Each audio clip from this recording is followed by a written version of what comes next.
Hello everyone. Physics is never a difficult subject for a student who is interested, provided he or she has a clear and strong physics teacher. So here I am, Mr. Dharanidhar, your favorite physics teacher in your favorite YouTube channel, Bhautics. So here I brought one more question to you, which was asked in the previous year board examination. The question states as, define the term absolute refractive index. A ray of light enters from vacuum to glass of absolute refractive index 1.5. Find the speed of light in glass. Speed of light in vacuum is 3 into 10 power 8 meters per second. So we have to define absolute refractive index first of all.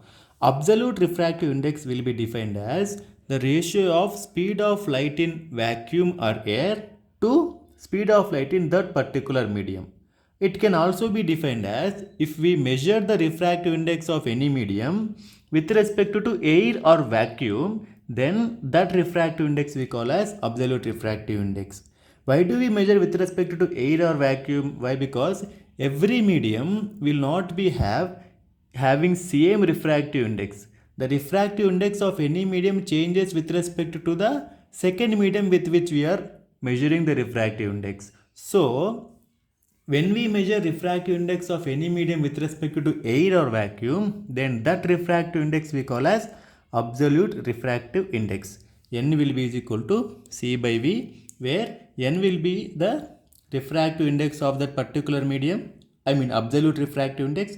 C will be speed of light in air or vacuum. V will be speed of light in that particular medium. So this is the first part of the question. There is a second part of a question also. What they asked?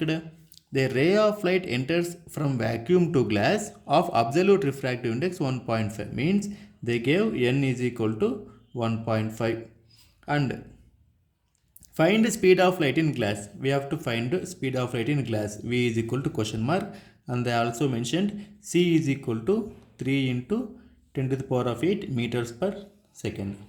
So use this formula. N is equal to C divided by V. So N is 1.5 is equal to C value is 3 into 10 power 8 divided by V.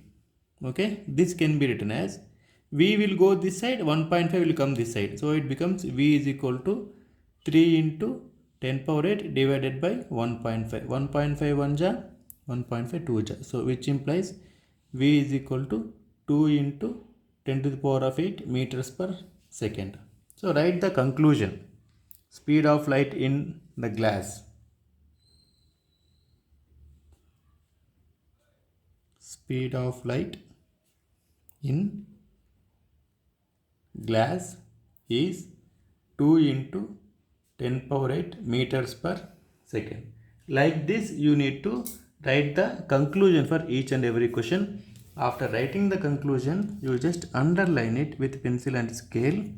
Then the examiner or the paper corrector will get a very good opinion upon your paper. Thank you. We'll meet in the next video.